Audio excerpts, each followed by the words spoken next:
하나님께서 가장 기뻐하시는 것이 하나님의 자녀된 성도들이 하나님 앞에 나와서 찬송하며 예배하는 것입니다. 오늘도 하나님은 이 시간을 기다리고 계셨고 오늘 이 자리에 함께 하신 줄 압니다. 우리 성도님들 이 자리에 오신 것을 환영합니다. 우리 옆에 분들과 같이 한번 인사하겠습니다. 반갑습니다. 네, 안녕하세요. 반갑습니다. 이제 자리에서 다 일어서셔서 높은 보좌에 계신 주님을 찬양함으로 예배를 드리도록 하겠습니다.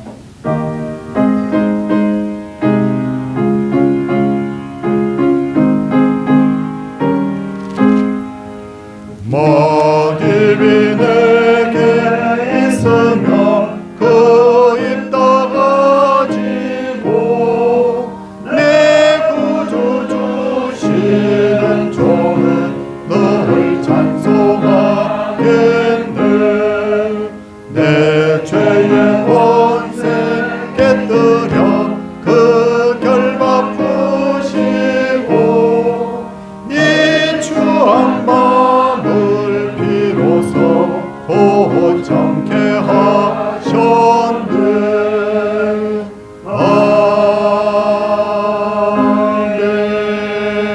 아멘. 자리에 착석해 주시기 바랍니다. 교동문은 10계명입니다. 자막을 보시든지 아니면 주보를 보시면 되겠습니다. 제1은 너는 나 외에는 다른 신들을 내게 두지 말라.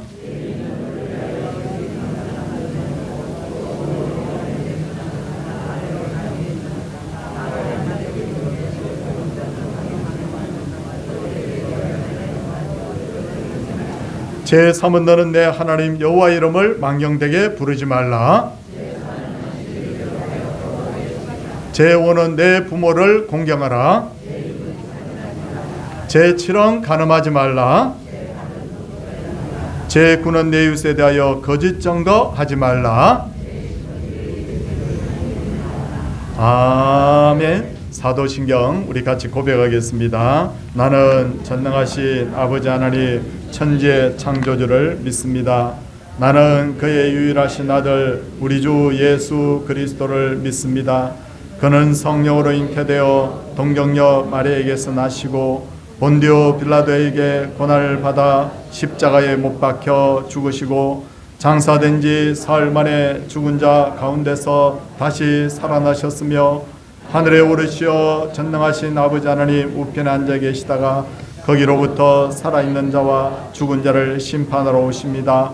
나는 성령을 믿으며 거룩한 공교회와 성도의 교제와 죄를 용서받는 것과 몸의 부활과 영생을 믿습니다. 아멘. 찬송 272장입니다. 찬송 후에 조성진 장로님 기도 인도하시겠습니다.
나갑니다. 복되신 말씀 따르려고 주께로 갑니다. 실망하니 힘을 얻고 예수의 크신 사랑 받아 하늘의 기쁨 맛보려고 주께로 갑니다. 죽음의 길을 벗어나서 예수께로 나갑니다. 영원한 집을 바라보고 주께로 갑니다. 멸망의 보구에 연하고 영광의 나라 다다라서 영광의 주를 배우려고 주께로 갑니다.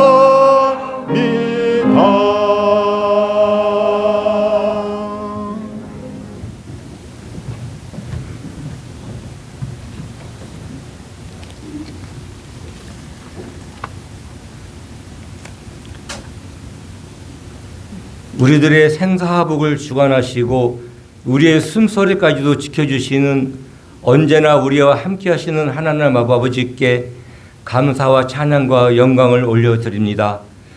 죄로 말미암아 죽을 수밖에 없었던 저희들을 십자가 대속의 은혜로 구원해 주시고 부활의 소망과 천국 소망을 주신 하나님 아버지께 이 시간 저희들을 예배의 자리를 불러주시고 예배를 드리게 하여 주신 주님 고맙고 감사함을 드립니다.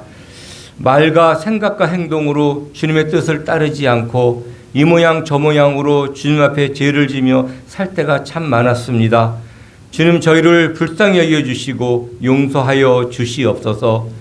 성령께서 저희를 강권적으로 붙들어 주셔서 저희들의 옛사람을 벗어버리게 하여 주시고 새 사람으로 살아갈 수 있도록 저희들을 인도하여 주시옵소서.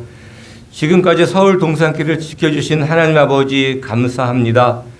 오늘부터 시작되는 전도 동력 집회에 주님 함께하여 주셔서 은혜의 시간이 되게 하여 주시고 오시는 강사 목사님들에게 성령의 충만한 은혜를 주셔서 영육간의 강건함을 주시고 은혜의 말씀을 전할 수 있도록 우리 주님 인도하여 주시옵소서. 그리고 말씀을 듣는 저희의 마음이 열리게 하여 주셔서 말씀에 도전을 받는 시간이 되게 하여 주시고 저희 전도 동력 집회를 통해 교회의 예배가 살아나고 빈자리가 채워지고 행복하고 전도를 많이 하는 풍만한 서울 동산교회가 될 수 있도록 우리 주님 인도하여 주시옵소서. 교회 학교를 지켜주셔서 예배와 말씀을 통해 주님을 영접하는 학생들이 많아지게 하여 주시옵소서. 그리고 남녀 전도회와 구역을 지켜주셔서 모이기에 힘쓰고 예수 그리스도의 사랑으로서 화합하여서 전도회와 구역이 부흥할 수 있도록 우리 주님 인도하여 주시옵소서. 저희가 기도하며 물질을 후원하고 있는 국내 해외 선교지 위에 주님 함께하여 주셔서 주님의 복음이 땅끝까지 전파되게 하여 주시고 섬기는 주의 종들에게 영육간의 강건함과 범사의 형통한 복을 주시어서 맡겨진 사명을 잘 감당하실 수 있도록 우리 주님 인도하여 주시옵소서. 열방의 모든 나라가 정치적으로 안정되게 하여 주시고 온 세상에 전쟁이 멈춰지고 굶주림과 기근과 질병의 고통에서 벗어날 수 있도록 우리 주님 인도하여 주시며 온 세상에 평화로운 세상이 될 수 있도록 우리 주님 인도하여 주시옵소서. 하나님 아버지, 이 나라를 궁일이 여겨 주셔서 하나님의 주권 아래 대한민국이 바로 세워지게 하여 주시고 하나님의 창조 질서를 역행하는 차별금지법과 같은 악법들이 통과되지 않도록 우리 주님 인도하여 주시옵소서. 이러한 혼탁한 세상에 한국교회와 믿는 자들이 하나님 앞에 바로 서게 하여 주시고 나라 구석구석에 예수 그리스도의 빛과 소금 역할을 감당하는 한국교회와 성도들이 될 수 있도록 우리 주님 인도하여 주시옵소서. 서울 동산교회 성도님들 가정의 자녀들 위해 주님의 사랑과 은혜가 넘치게 하여 주시고 몸이 아픈 환우들을 고쳐주시고 경제적으로 어려운 가정에 물질의 복을 주시고 자녀로 인해 고통받는 가정의 문제를 해결하여 주시고 진학의 문제, 진로의 문제, 취업의 문제, 결혼의 문제 이러한 모든 기도 제목들이 응답받을 수 있도록 우리 주님 인도하여 주시옵소서. 신수철 목사님 가정이 늘 평안하고 형통한 복을 넘치게 하여 주셔서 맡겨진 사명을 잘 감당하실 수 있는 목사님과 가정이 될 수 있도록 우리 주님 인도하여 주시옵소서. 성령께서 목사님을 지켜주셔서 전해지는 말씀이 은혜가 되게 하여 주시고 듣는 저희가 말씀의 은혜를 받고 거듭나고 새로워지고 믿음을 회복되는 시간이 될 수 있도록 우리 주님 인도하여 주시옵소서. 할렐루야 찬양대가 하나님께 준비된 찬양을 올려드립니다. 주님 영광으로 받아주시고 기쁨과 은혜의 시간이 될 수 있도록 우리 주님 인도하여 주시옵소서. 바울 사도는 선한 싸움을 싸고 달려갈 길을 마치고 믿음을 지켜 의의 면류관 생명의 면류관을 자신을 위해 준비되었다고 고백하고 있습니다. 저에게도 이러한 신앙을 주셔서 선한 싸움을 싸우고 믿음을 지키고 살아가게 하여 주셔서 저희들도 의의 면류관 생명의 면을 받을 수 있도록 저희들을 붙들어 주시고 인도하여 주시옵소서. 우리 구주 예수님의 이름으로 기도드렸습니다. 아멘.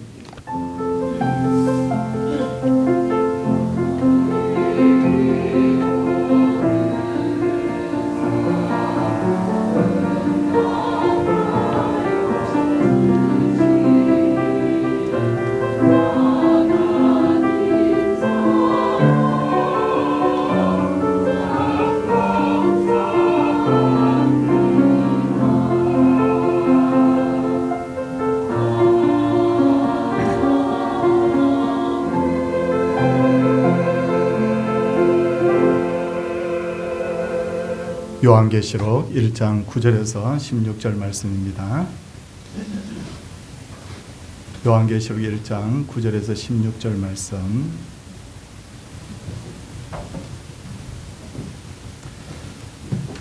나 요한은 너희 형제요 예수의 환난과 나라와 참음에 동참하는 자라.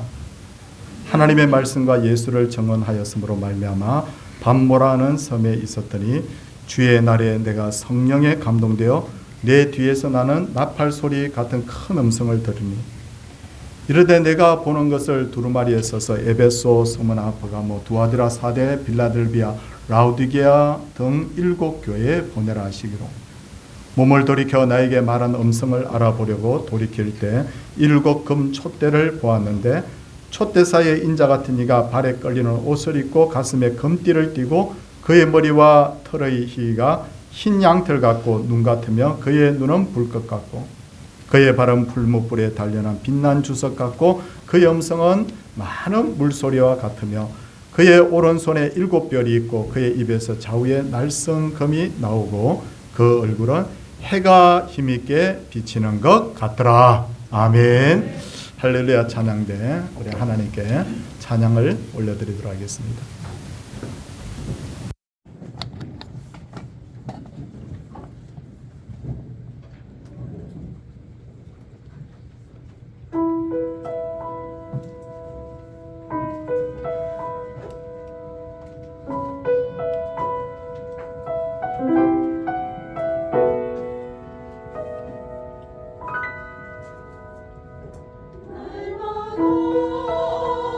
숨쉬는 순간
감사합니다. 지금부터 약 26년 전 1999년 말에 이단들이 우리 사회를 매우 혼란하게 했는데, 그들은 주장하기를 20세기가 끝나기 전에 예수님이 재림한다라고 주장을 했고, 그들의 미혹에 빠진 많은 사람들이 직장과 학교를 그만두고 가정을 뛰쳐나와서 집회 장소에 모여서 막 이렇게 방문해가지고 울고 불고 하는 장면들이 한동안 매스컴에 많이 송출이 되었었습니다. 그러나 해가 바뀌어서도 예수님은 재림하지 않았고, 그렇게 모인 사람들은 어디로 흩어졌는지 다 뿔뿔이 흩어졌는데, 그때 저는 두 가지 생각을 했습니다. 이단들의 잘못된 가르침이 다 백일화에 드러난 것은 참 감사한 일이지만, 동시에 기성교회 성도들이 앞으로 예수님의 재림에 대해서 관심이 줄어들지 않을까 하는 염려였는데, 실제로 그런 일들이 지금 우리 사회에서, 우리 교회에서 많이 일어나고 있습니다. 제가 어렸을 때만 해도 예수님이 재림하신다는 이 설교를 목사님들이 참 자주 했던 기억이 나고, 성도인들 중에는 예수님의 재림을 기다린다는 성도인들이 굉장히 많이 있었는데, 그런데 지금은 그런 설교도 듣기 힘들 뿐만 아니라 예수님의 재림을 기다린다고 하는 사람들도 그렇게 많지 않은 것 같아요. 이런 현상이 일어난 것은 1999년에 일어났던 재림 불발 사건이 바로 영향을 미친 것으로 보입니다. 그럼에도 불구하고 우리는 여전히 예수님의 재림을 기다려야 됩니다. 왜냐하면 예수님께, 성령께서 친히 이렇게 말씀하셨어요. 볼지어다 그가 구름을 타고 오시리라. 각 사람의 눈이 그를 보겠고 그를 찌른 자들도 볼 것이요 땅에 있는 모든 족속이 그로 말미암아 애국하리니 그러하리라. 예수님이 구름을 타고 오신다고 명확하게 우리에게 말씀을 하고 있기 때문입니다. 그럼에도 불구하고 기독교인이라고 하면서도 예수님의 재림에 대해서 관심이 없는 사람이 있다고 하면 등은 준비하였으되 기름을 준비하지 않은 바로 어리석은 미련한 5 처녀와 같다고 그렇게 보는데, 등은 뭐냐? 바로 신앙의 형식을 말한다면 기름은 뭐냐면 참된 믿음을 말하는 거예요. 겉으로는 예수님 잘 믿고 신앙생활을 잘하는 것처럼 보이지만 마음에 참 믿음이 없다면 그것은 진짜 여러분 불행한 일이 아닐 수가 없습니다.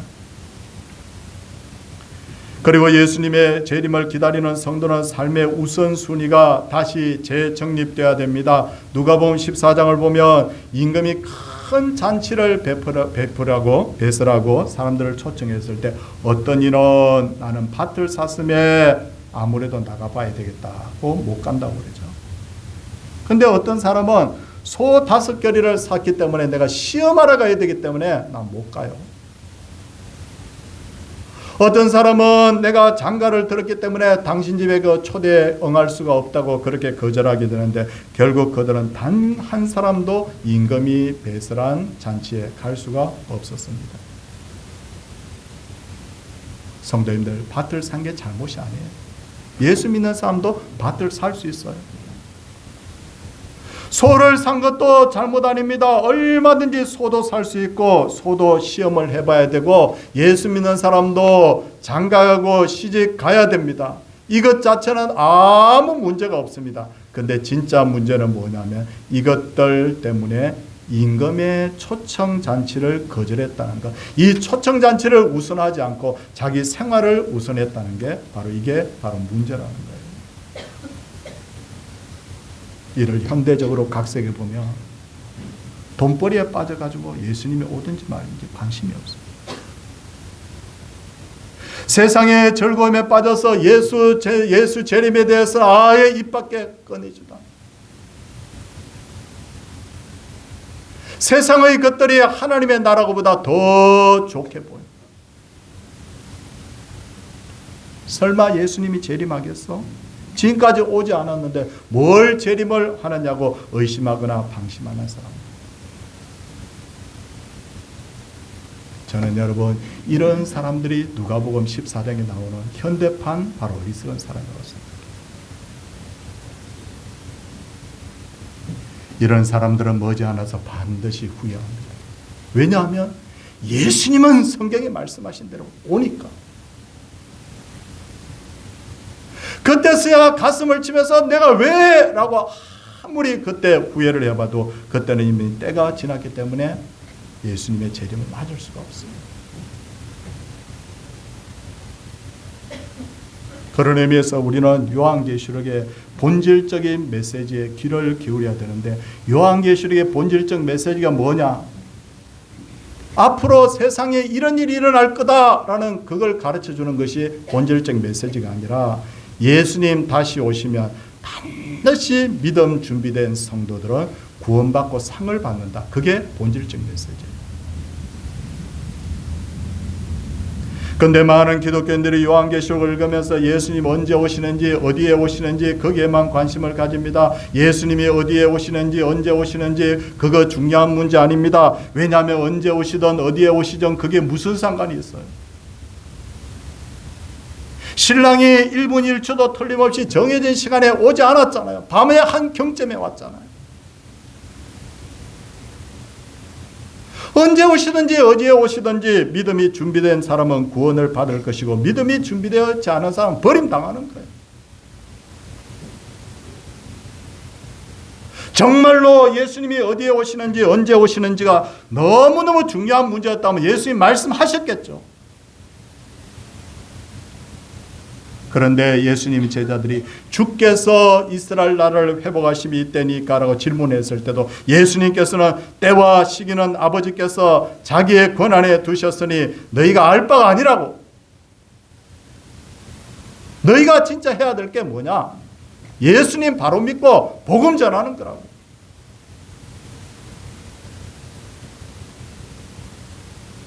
그런데도 지금도 성경 이곳저곳을 덜쳐보면서 예수님 언제 오실까 그것만 파는 사람이 있어요. 이들에 대해서 성경이 뭐라고 경고하고 있습니까? 그 중에 알기 어려운 것이 들어있으니 무식한 자들과 굳세지 못한 자들이 다른 성경과 같이 그것도 억지로 풀다가 스스로 멸망합니다.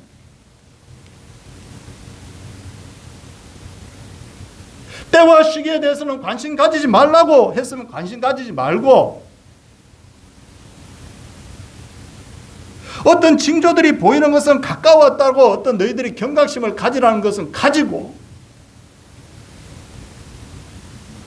진짜 준비해야 될 것은 바로 믿음인데 믿음 준비할 생각을 안 하고 맨날 그 예수님 언제 오실 건지에만 관심을 가지는 사람들은 결국 멸망한다고. 그게 이단이 되고 그게 이상한 신앙이 된다는 거예요.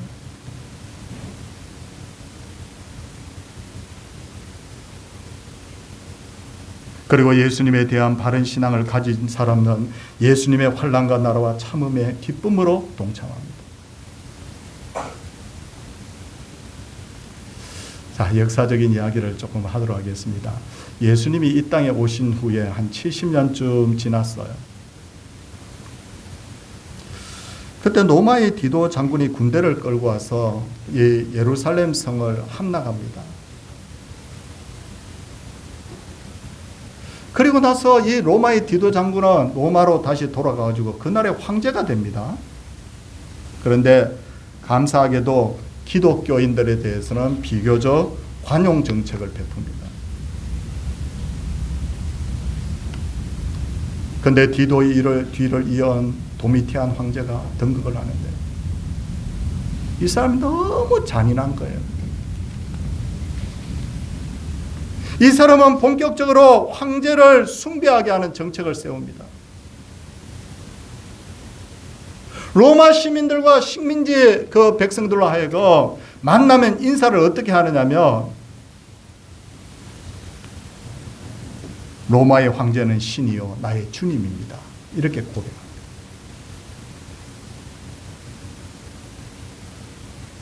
그때 기독교인들은 우리가 로마에다가 세금도 내는 것도 찬성이고 우리가 로마 황제의 어떤 세운 법에 다 우리가 순종할 수 있지만 이것만큼은 안 된다고.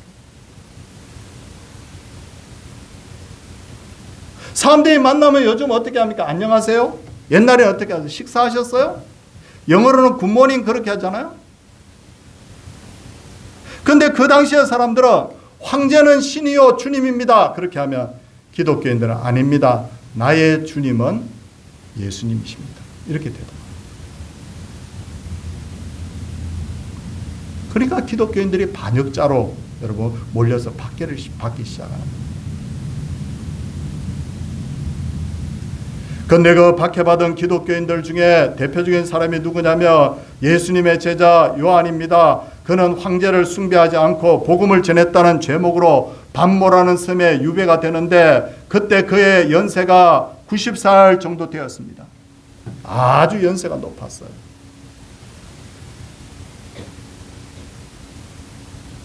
반모는 지중해에 있는 외딴 섬에 있는 작은 바로 바이섬입니다.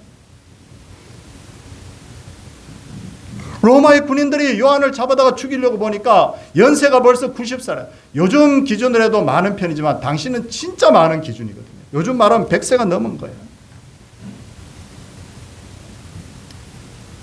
이 노인네를 죽여봐야 무슨 소용이 있는가? 저 바이섬의 외딴 곳에 가가지고 고생하다가 죽으라고 그냥 거기 보내버린 거예요. 그래서 예수님 제자들은 다 순교했는데 요한만 죽지 않고 거기 유배를 간 거예요. 그런데 성경을 보니까 요한이 오히려 막 기뻐하는 거예요.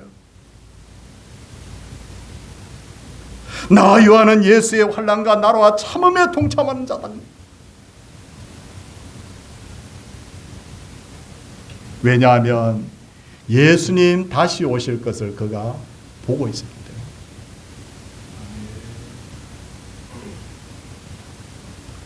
사람은 고난을 당하면 힘들어하고 의기소침해지지만 그러나 그 고난의 대가가 더 가치 있는 것이라고 하면 얼마든지 사람은 고난을 달게 받죠. 우리가 죽을림을 다해서 공부한다고 그렇게 밤을 새지만 합격 통지서를 받는 그 순간에 앞에 고난은 아무것도 아니에요. 예수님 말씀하셨잖아요. 여인들이 아이를 9달 동안 뱃속에 품고 있고 그 아이를 낳는데 얼마나 힘들지만 그러나 아이 태어나는 기쁨으로 말미암아 그 고난을 다 잊어버린다. 나 다시는 아이 안 낳는다고. 근데 잊어버리고 또 둘째 낳고 셋째 낳고.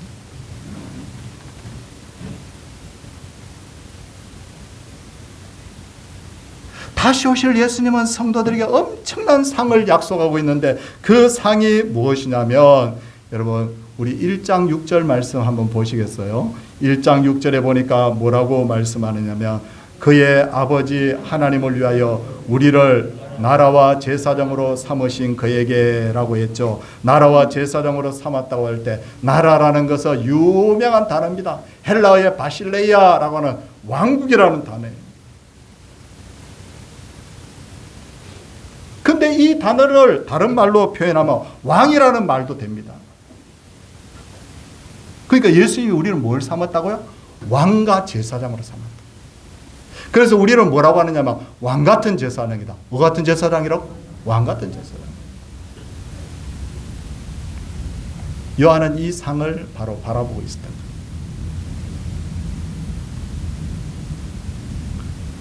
그렇다면 다시 오실 예수님은 다시 오실 때까지 아무것도 하지 않을까? 그거 아닙니다. 예수님은 지금도 우리를 돌보고 계세요. 밤모섬에 유배된 요한은 성령에 감동되어 나팔 소리 같은 큰 음성을 듣게 되고 그는 몸을 돌이켜 그의 눈앞에 몸을 돌이켜 보니까 7 촛대가 있어요. 그림 하나만 제가 오늘 하나만 딱인데 이게 보이는 거예요. 아유 목사님 이게 촛대예요? 자 설명을 좀 드리겠습니다. 이건 금으로 만든 촛대인데 헬라어로 니크니아스라고 하고요. 우리 니크니아스라고는 잘 부르지 않고 구약 성경에는 이걸 히브리어로 메노라라고 부릅니다. 그림을 보시면 이게 이 메노라라는 것이 어디에 있느냐면 하나님의 그 성전 성막에 가보면 여러분 성전 이 성막들에는 뭐냐면 물두멍하고 번제단이 있잖아요. 들어가면 뭐가 있습니까? 3가지가 있잖아요. 떡상하고 등잔대하고 그 다음에 분향단이 있잖아요. 그리고 그 안에 우리가 휘장을 열고 들어가면 그 안에 하나님의 법궤가 있잖아요. 그림이 그려집니까? 뭐시오? 이렇게 하지 마시고. 예. 자, 근데 이 등잔대는요. 촛불을 밝히는 촛대 아니에요. 그 당시에 이 초라는 것이 보편화되지 않았을 때잖아요. 이건 뭐냐면 등잔대예요. 여기 위에다가 이 종지만한 여기에다가 기름을 딱 채워가지고 심지를 딱 꼽아가지고 불을 밝히는데 옛날 우리 어렸을 때 호롱불 보셨어요? 예. 제가 우리 장로님, 권사님, 집사님하고 제가 동시대도 아닌데 그래도 옛날에는 제 어렸을 때도 초가집 호롱불 있었거든요. 근데 성도님들 영어 성경에도 이 부분의 이 말씀을 7 촛대라고 번역되어 있지 않고요. 여기에 뭐라고 번역이 되어 있냐면 촛대라는 말은 캔들스틱이고 등잔대는 램프 스탠드인데 램프 스탠드라고 되어 있어요. 램프 스탠드가 맞아요. 구약은 또 그렇게 등잔대로 다 번역이 되어 있잖아요. 근데 이 등을 보면 이 메노라라는 이 등잔대를 보면 원둥치가 하나고 가지가 몇 개예요? 하나, 둘, 셋, 넷, 다섯, 여섯 몇 개예요? 7개. 7개 맞아요? 자, 7개. 레위기에 보면 제사장이 성막에 들어가면 해야 될 일이 있는데 하나님께서 이 등잔불을 꺼뜨리지 말라고 하셨어요. 그래서 첫째는 뭘 해야 되나? 시간 여기에다가 기름을 채워요. 두 번째는 우리가 호롱불 켜고 옛날에 살아본 기억이 있는데 이 심지가 타 들어가면 심지 끝을 잘라줍니다. 그리고 심지가 다 타게 되면 심지를 갈아줘야 돼요. 그리고 이걸 계속해서 피우게 되면 밑에 찌꺼기가 생기는데 불똥이 생기는데 그걸 제거해 줘야 돼요. 그리고 또 하나는 뭐냐면 이 등잔대를 빛이 반짝반짝 나도록 닦아주는 거예요. 누가 한다고요? 제사장님. 그런데 우리 성도님들 요한계시록 2장 1절 한번 보시겠어요? 요한계시록 2장 1절에 보면요, 어떻게 말씀이 되어 있느냐면, 우리 중간쯤 보면 뭐라고 되어 있느냐면 7 금촛대 사이를 어떻게 한다고요? 거니시는 이. 7 금촛대 사이를 거니시는 이가 누구예요? 예수님이에요. 거니신다는 것은 할 일 없이 왔다 갔다 한다는 그런 말이 아니고, 예수님이 이 등잔대를 돌보고 계십니다. 성도님들 창세기에 보면 동산을 거니시는 하나님이 나오잖아요. 할 일 없이 산책하고 있는 게 아니래요. 세상을 통치하시는다는 뜻이에요.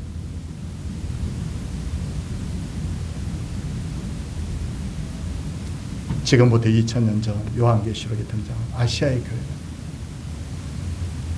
엄청난 고난을 받았어요. 교회들이 다 없어질 뻔했어요. 로마 황제가 핍박하지 사람들도 다 교회를 오해하고 핍박했어요. 제가 몇 가지만 말씀드리면, 성찬신 때 포도주를 먹으면서 이것은 주님의 피요, 그러니까 밖에 있는 예수 안 믿는 사람들은 저놈들은 모여가지고 사람을 잡아가지고 피를 마신단다. 예수 믿는 사람들은 교회 들어오면 성경에 보면 가장 많이 쓴 단어가 뭐냐면 형제 자매예요. 나의 형제된 누구, 자매된 누구 나오죠. 요즘 교회에서 이런 말 잘 안 쓰는데 이거 좀 쓰면 좋겠어요. 그런데 이 사람들이 핍박을 피해가지고 밤에만 음침한 곳에서 밤에 모여가지고 엄밀하게 예배를 드리니까 이놈들은 애비애비도 모르고 전부 다 형제 자매란다. 족보도 모르는 놈들이야, 이놈들. 심지어 근친 상관하는 놈들이래. 오해하는 거예요. 세 번째는 예수 믿는 사람들이 복음을 전하면서 예수님 재림하면 이 땅에 마침내 이 땅이 불에 타서 없어질 거라 그러니까 이놈들이 불지를 놈들이네, 이놈들. 네로 황제 때 로마시에 불이 났을 때 네로 황제는 이 기독교인 이놈들이 드디어 불을 질렀다고 다 잡아서 죽였어요.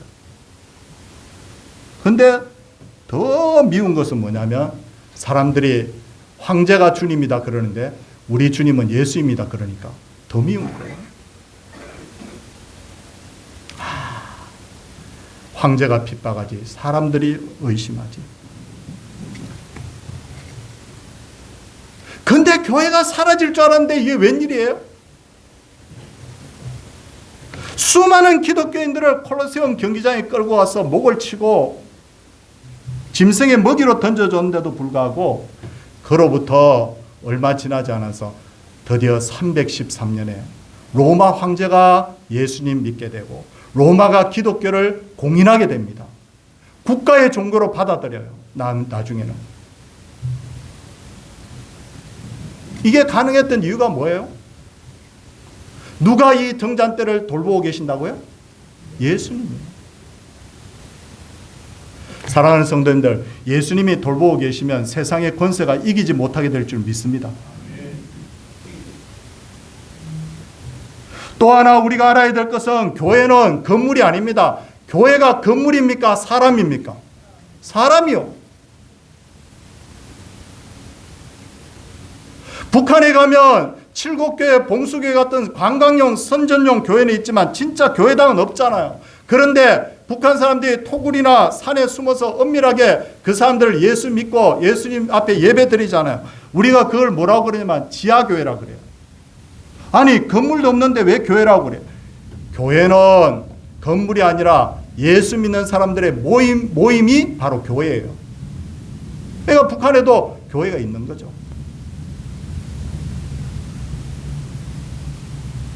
그러므로 예수님이 7교회 금촛대 사이를 거니신다는 것은 지금도 성도들을 돌보고 있다는 뜻이에요. 우리가 성공해도 예수님이 돌보고 있지만 실패할 때도 돌보고 계시고 내가 건강할 때도 예수님이 우리를 돌보고 계시지만 내가 병들어하고 내가 슬퍼하고 아파할 때도 주님이 우리를 돌보고 계세요. 근데 우리는 그거 잘 몰라요. 야곱이라는 사람이 있었습니다. 아버지에게서 신앙 교육은 받았지만 하나님이 자기를 돌보고 있다는 것을 잘 몰랐죠. 그런데 형 에서에게 살해 위협을 당해서 하란으로 외갓집으로 도망을 가는데 누스라는 곳에 가서 잠이 들었는데 그 잠결에 꿈을 꾸는데 사닥다리가 나타나고 천사들이 오르락내리락 하는 것을 봅니다. 꿈에서 깨어난 야곱이 뭐라고 합니까? 이렇게 이야기합니다. 여호와께서 과연 여기 계시거늘 내가 알지 못하였도다.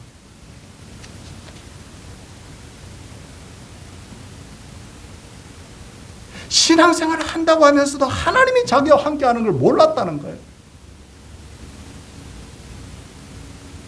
그래서 자기 힘으로 지금까지 살려고 막 몸부림쳤다는 거예요. 그걸 후회를 하면서 야곱이 자기가 베개하고 뜬 돌을 가지고 세워서 하나님 앞에 서원하잖아. 그리고는 뭐라고 합니까? 여기는 루스가 아니고 하나님의 집이라고 그 이름을 베델로 바꿨어요. 뭐로 바꿨다고요? 그래서 베델이 된 거예요. 본래는 루스예요.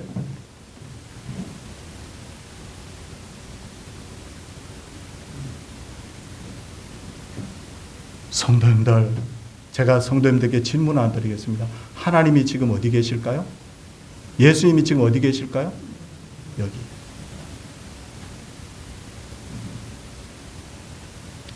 다윗도 하나님이 그렇게 예수님이 그렇게 함께 하신다는 것을 알지 못하다가 깨닫고 나서 뭐라고 고백하느냐면 내가 사망의 음침한 골짜기로 다닐지라도 해를 두려워하지 않을 것은 주께서 나와 함께 하심이라. 여기서 말하는 해라는 것은 하늘에 떠 있는 해가 아니라 고난의 해예요. 고난의 해. 해로움이라는 뜻이에요. 사랑하는 성도님들, 우리 다시 한번 우리 말씀을 한번 따라하겠습니다. 내가 사망의 음침한 골짜기로 다닐지라도 해를 두려워하지 않을 것은 주께서 지금 어디에 함께 왔다고요? 나와 함께. 믿으십니까? 그런 거예요. 그런데 이걸 알기 위해서는 반드시 성령으로 우리가 충만해야 됩니다. 우리 성경 말씀 한번 보겠습니다. 1장 10절 말씀, 계시록 우리 1장 10절 말씀 살짝 보겠습니다. 제가 읽겠습니다. 주의 날에 내가 뭐에 감동되어서? 주의 날이라는 것은 우리가 말하는 주일을 말하는 거예요. 로드스 데이라고 되어 있어요. 성령에 감동되니까 그게 깨달아지고 보여지더라는 거예요. 성령에 감동되지 않으면 덕만 가지고 있는 미련한 처녀요. 성령에 감동되면 여러분 우리가 영안이 떠지는 거예요. 영안이 떠지면 예수님이 함께 하시는 게 보이는 거예요. 그런데 성령에 감동되려면 가장 먼저 해야 될 게 뭐냐? 1장 3절 말씀 우리 같이 읽겠습니다. 1장 3절 말씀 우리 같이 한번 읽어보도록 하겠습니다. 이 예언의 말씀을 읽는 자와 듣는 자와 그 가운데 기록한 것을 지키는 자는 복이 있나니 때가 가까움이라. 우리 예언의 말씀을 읽고 듣고 이 말씀을 지킬 때 하나님의 성령께서 우리의 마음을 열어주실 줄을 믿습니다. 성도님들, 우리가 인생을 살면서 두 가지를 모릅니다. 자, 첫 번째 뭘 모르는지 한번 보세요. 예수님이 언제 재림할지 알아요? 몰라요? 몰라요. 징조는 있지만 몰라요. 이걸 우주적 종말이라고 하는데 몰라요. 또 하나 모르는 게 있어요. 제가 예를 하나 들어보겠습니다. 여기 강단에서 오늘 말씀 전하는 신 목사가 언제 죽을지 아는 사람. 내가 언제 죽을지 아는 사람 있어요, 없어요? 몰라요. 이걸 개인의 종말이라고 그래요. 사람은 몰라요. 그런데 신앙을 가지고 있든지 안 가지고 있든지 죽는 건 다 두려워요. 왜 두려우냐? 첫째는 죽음이 언제 올지 모르니 두렵고, 둘째는 죽은 후에 뭐가 있는지 모르니 두려운 거예요. 누가 와가지고 좀 죽었다가 살아나가지고 가르쳐주면 참 좋겠는데, 몰라. 근데 성경 말씀 하나 보겠습니다. 1장 18절 말씀을 보시면요, 뭐라고 되어 있느냐면, 예수님께서 뭐라고 말씀하시느냐면 1장 18절에 곧 살아있는 자라 내가 전에 죽었었노라. 죽었었노라라는 말은 죽고 그냥 끝이 났다는 거예요. 옛날에 그냥 죽은 적이 있다는 거예요. 죽은 적이 있다는 거잖아요. 근데 죽은 적이 있는데 예수님이 어떻게 하셨어요? 사흘 만에 어떻게 하셨어요? 살아나셨어요. 예수님은 죽음 후에 뭐가 있는지 아시는 분이에요. 왜냐하면 한번 죽어보신 분이거든요. 그러면서 우리에게 말씀하시길 뭐냐면 너희들 나 따라가면 된다. 내가 너희들 지켜주겠다. 힘으로도 능으로도 너희가 능히 천국에 갈 수 없지만 너희들이 나를 믿고 나와 함께 가면 갈 수 있다고. 사랑하는 우리 성도님들, 십자가에 죽으시고 사망 권세 깨뜨리시고 부활하신 우리 예수님이 우리에게 이와 같이 약속하셨음을 여러분 믿으시기를 바랍니다. 그래서 요한계시록은요 7가지 복을 말하고 있어요. 우리 예수님의 산상수훈은 8가지 복이잖아요. 심령이 가난한 자는 복이 있나니 마카리오이 이렇게 하는데, 그런데 여기서는 7가지 복이에요. 우리 성경을 몇 번만 좀 찾아보겠습니다. 아니 목사님 뭐가 그렇게 복이 있다는 거예요? 요한계시록에 복이 있대. 자, 지금부터 찾아보고 이제 마무리 짓겠습니다. 1장 3절 보십시오. 볼펜 있으면 볼펜 들어도 좋습니다. 1장 3절에 보니까 뭐라고 되어 있느냐면, 성경 한번 읽어보겠습니다. 이 예언의 말씀을 읽는 자와 듣는 자와 그 가운데 기록한 것을 지키는 자는 뭐가 있다고? 이게 첫 번째 복이에요. 여러분 성경 듣습니까? 읽습니까? 그럼 여러분 복이 있는 사람입니다. 두 번째 한번 찾아볼게요. 14장 13절 요한계시록 14장. 두 번째 복이 있단다. 어떤 복이 있는가 여러분 한번 찾아보시기를 바랍니다. 14장 13절 말씀입니다. 14장 14절 앞에 제가 자막을 준비 안 했는데도 우리 최 집사님이 또 띄워주셨어요. 한번 앞에 한번 보겠습니다. 같이 읽겠습니다. 또 내가 들으니 하늘에서 음성이 나서 이르되 기록하라. 지금 이후로 주 안에서 죽는 자들은 뭐가 있다고? 그렇구나. 예수님 밖에서 죽는 자는 복이 없어. 그건 사망이야. 죽을 사자야, 망할 망자예요. 근데 예수님 안에서 죽는 자들은 뭐가 있다고요? 복이 있다. 왜? 죽음 후에 우리가 어디에 가는 거예요? 천국 가는 거예요. 세 번째 한번 찾아보겠습니다. 세 번째는 16장 15절이에요. 한번 찾아보세요. 16장 15절입니다. 16장 15절에 보니까 우리 같이 한번 우리 또 읽겠습니다. 보라 내가 도둑같이 오리니 누구든지 깨어 자기 옷을 지켜 벌거벗고 다니지 아니하며 자기의 부끄러움을 보이지 않는 자는 뭐가 있다고요? 복이 있다 그러네요. 찾으셨어요? 7가지 다 찾으려면 좀 시간 걸리니까 나머지는 제가 말씀드리겠습니다. 네 번째 복은 어린 양의 혼인잔치에 청함을 받은 자들은 복이 있다. 아멘. 이게 어디냐? 16장 15절이에요. 아니 19장 9절이에요. 다섯 번째는 첫째 부활에 참여하는 자는 복이 있다. 20장 6절. 사람은 예수를 믿든지 안 믿든지 다 부활합니다. 이거 오해하지 마세요. 예수 안 믿어도 부활합니다. 그런데 예수 믿고 부활하면 천국이고 예수 안 믿고 부활하면 어디예요? 지옥입니다. 그래서 예수 믿는 자들이 부활하는 것은 첫째 부활이라 그래요. 여러분 우리 첫째 부활에서 다 만나시기를 바랍니다. 누가 안 보이네 이러면 절단 나는 거예요. 큰일 나요. 여섯 번째는 22장 7절에 보니까 뭐라고 되어 있느냐면 22장 7절에 이 두루마리의 예언의 말씀을 지키는 자는 복이 있다. 아멘. 마지막 7번째는요. 뭐라고 말씀하느냐면 자기 두루마리를 따는 자들은 복이 있다. 이게 뭐예요? 정결을 유지하고 회개하는 심령을 말하는 거예요. 죄 사함 받은 심령을 말하는 거예요. 사랑하는 성도들, 이제 고개를 드시고 저를 한번 쳐다봐 주시기 바랍니다. 말씀을 정리하겠습니다. 예수님 재림하는 날은 예수 안 믿는 자들에게는 심판 날이에요. 맞죠?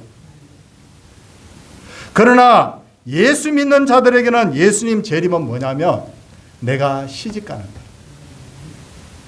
신랑은 누구죠? 예수님이에요. 신랑 대신 예수님이 다시 오실 때 하잖아요. 사랑하는 성도님들, 우리가 살아서 예수님 맞을 분도 있을 수 있고요. 혹은 죽었어도 다시 부활하여서 공중에 들림 받아서 여러분 그 천국 혼인잔치에 들어갑니다. 주인공은 누구냐? 1번 예수님이, 2번 우리예요. 사랑하는 성도님들, 세상이 힘들고 어렵지만 오늘도 이 말씀 들으면서 위로받으시고, 우리가 주님 언제 오실지 모르지만 항상 믿음의 기름 잘 준비해서 믿음으로 우리 주님 만난 그런 귀한 성도들 다 되시기를 주의 이름으로 축원을 드립니다. 함께 우리 찬송하기 전에 이제 지난주에 광고했듯이 건축헌금을 우리 오늘 작정하도록 하겠습니다. 앞에 헌금하실 분들 나와주시고, 우리 서모 집사님은 혹시 오늘 작정서 준비해오지 않은 분은 손을 들어주시면 우리 관리 집사님께서 우리 봉투를 나눠드리겠습니다. 미처 준비하지 못한 분들은 다음에 또 하셔도 되겠습니다. 네. 우리 교회는 1월에 전도 성경 헌금 작정과 건축헌금 작정 딱 두 가지를 합니다.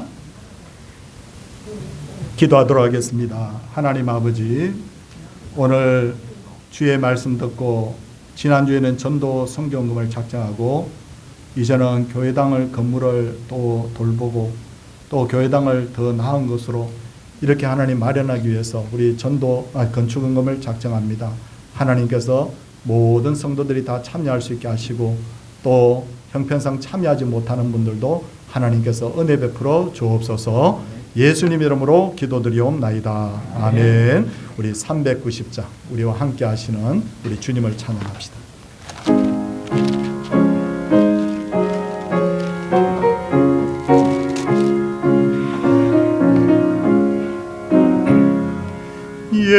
예수가 거느리시 즐겁고 평안하구나. 주야의 자복 깨는 것 예수가 거느리시네. 주날 항상 돌보시고 날 친히 거느리시네. 주날 항상 돌보시고 날 친히 거느리시네. 때때로 괴로 당하며 때때로 기쁨 누리네. 풍파 중에 지키시고 평안히 인도하시네.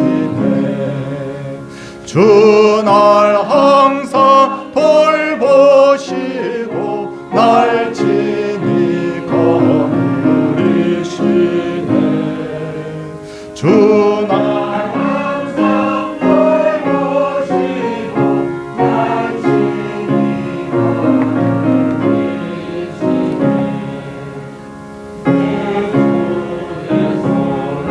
붙잡고 천국에 올라가겠네.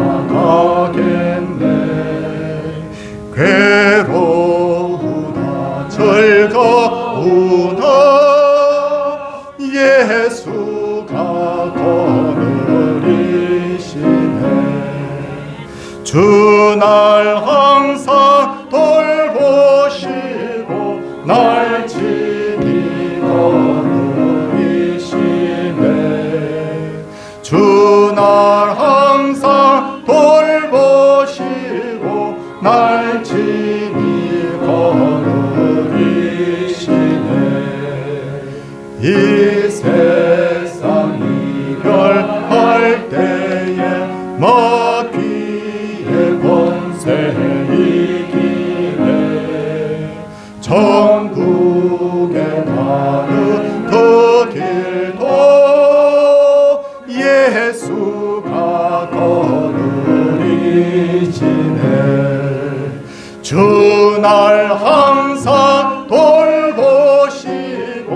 날 친히 거느리시네. 주 날 항상 돌보시고 날 친히 거느리시네.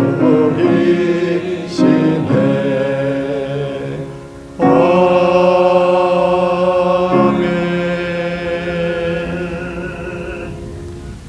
발의 등이요 길에 빛이 되어 갈래길이 많은데 바른 길로 인도해 주옵소서. 올해도 하나님과 동행하는 은혜를 내려 주시옵소서. 모든 범사에 주님께 감사드립니다. 그리고 범사에 주님께 감사드립니다. 하나님 앞에 귀한 예물 드렸습니다. 기도하도록 하겠습니다. 주님, 오늘 말씀 듣고 보니 참 위로가 됩니다. 정말 그렇게 힘든 상황에서도 90연세가 된 어른이 밤모섬이라는 곳에 죽음을 기다리면서도 너무너무 감사하다고 주님을 찬송했던 그 모습을 떠올리면서 우리도 함께 위로받습니다. 만약 예수님이 없다고 하면 우리는 하나님 늙어가는 우리의 몸을 보면서 인생의 아버지 하나님 세월을 세워보면서 우리가 허무에 빠질 수밖에 없고 슬퍼할 수밖에 없는데, 주 항상 날 돌보시고 날 친히 거느리시고 등잔대를 살피시는 그 제사장처럼 오늘 우리 교회와 우리 성도인들의 가정과 우리 성도님들을 돌보고 계시기 때문에 우리는 감사합니다. 아버지 하나님, 우리 주님이 도적같이 오신다고 말씀하셨습니다. 어느 시점에 오실지 모르지만 믿음의 그릇 기름 잘 준비해서 주님 맞게 하여 주시옵시고, 아버지 하나님이여, 우리가 다 부활하여서 공중에서 신랑 되신 예수님과 함께 천국 혼인잔치에 들어가는 그런 성도들이 되도록 은혜 베풀어 주시옵소서. 그러기에 우리는 복이 있는 사람들입니다. 아버지 하나님, 주님께서 말씀하셨던 산상순의 복도 우리에게 있지만 요한계시록의 7가지 복을 우리가 받은 사람들입니다. 오늘도 받은 복을 세워보며 감사하고 기뻐하게 하여 주시옵시고, 이를 통하여서 하나님이 능히 세상을 이기는 믿음들이 되게 하여 주시옵소서. 병든 분에게도 주님이 함께 하시는 줄 주여 믿습니다. 슬픔 당한 분에게도 함께 하실 줄 믿습니다. 고난 중에 있는 분에게도 주님 함께 하시는 줄 믿습니다. 사람의 위로가 아니라 하나님의 위로요, 예수 그리스도의 위로를 통해서 우리가 새 힘 얻게 하여 주시옵소서. 그래서 우리 교회가 늘 평안과 감사와 기쁨 가운데 성령 충만하게 하여 주시옵소서. 말씀 충만하게 하여 주시옵소서. 말씀을 읽고 듣고 말씀을 지키는 교회, 성령의 이끌림 받는 교회가 되어서 하나님의 영광을 드러내게 하여 주시옵소서. 사랑해 주님, 오늘도 귀한 예물들 주 앞에 드렸습니다. 믿음으로 고백한 신앙 고백, 믿음으로 하나님 드린 기도, 믿음으로 찬양한 것, 믿음의 예물들 주여 다 받아 주시옵시고, 그 제목 하나를 받으시고 마음을 받으셔서 하늘의 상으로 주여 충만케 하여 주시옵소서. 온종일토록 은혜 베풀어 주시되 오후 시간에도 은혜가 이어지게 하여 주시옵시고, 우리가 전도 동력 집회를 하고 있는데 오시는 분들 입술과 심령을 주장하시고 우리의 심령과 기도 영안도 열어 주시옵소서. 감사를 드렸고 예수님 이름으로 기도드리옵나이다. 아멘. 이제 자리에서 일어서셔서 620장 1절 찬송하겠습니다.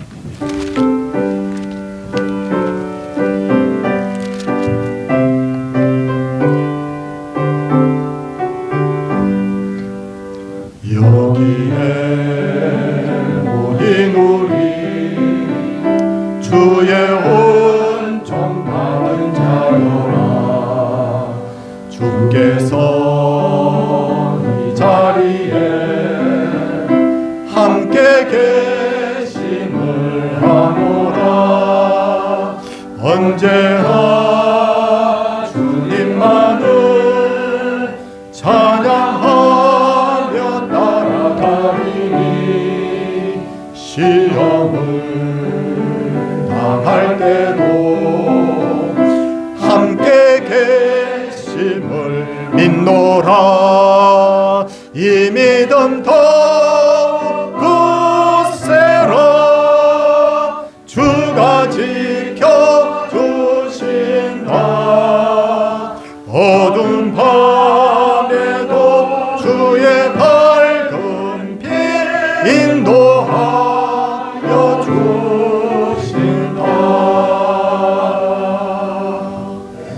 주 예수 그리스도의 은혜와 하나님의 크신 사랑과 성령님이 오늘도 지키시고 함께 하시는 은혜의 역사가 사랑하는 모든 성도들 위해, 그 가정예와 주님의 몸된 이 교회와 열방의 모든 믿음의 형제들 위해 이제로부터 영원토록 함께 있을지어다.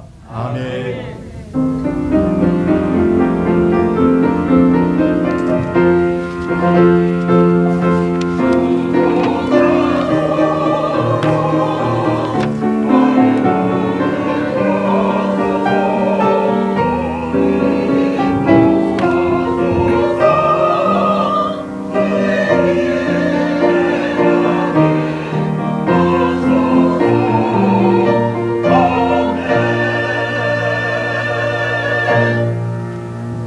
자리에 착석해 주시기 바랍니다.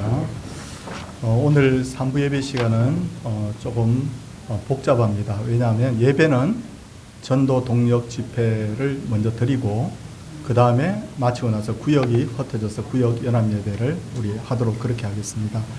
그래서 5회 유인물을 나눠 드리고요. 우리 도봉 1구역이 특송을 해주시면 되겠습니다.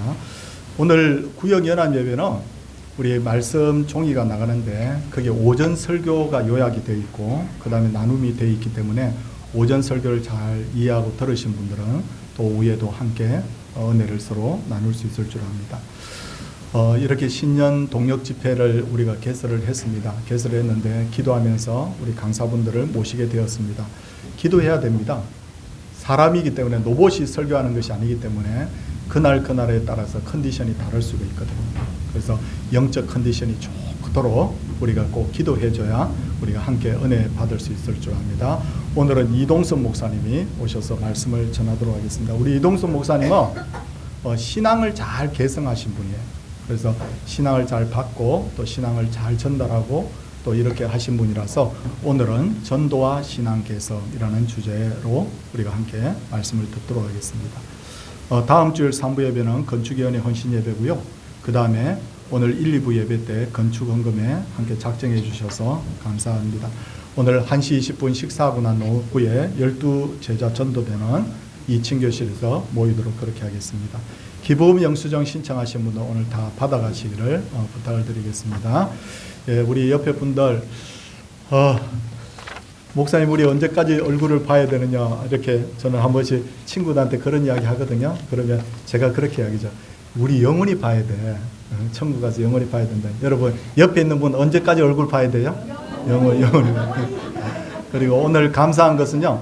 자, 오늘 우리 교회 처음 오신 분들 한번 손 한번 들어보세요. 오늘 단위로 왔거나 이런 분들 있습니까? 예, 우리 여기 청년 네 너무 예뻐요. 오늘 저도 오늘 친구가 아들 보낼게. 우리 아들이 서울 갔는데 그 교회 보낼게 해서 오늘 오기로 했는데 오늘 민성이라는 친구는 안 왔어요? 오늘 엄청 기다리고 있었는데 그래서 우리가 전도하겠다 또 기도한다 이렇게 하면 하나님께서 붙여주시고 보내주신 줄 압니다. 우리 청년 오늘 너무너무 반가워요. 나하고 아이 컨택 합시다. 네, 반갑습니다. 옆에 분들과 같이 한번 인사하도록 하겠습니다. 할렐루야.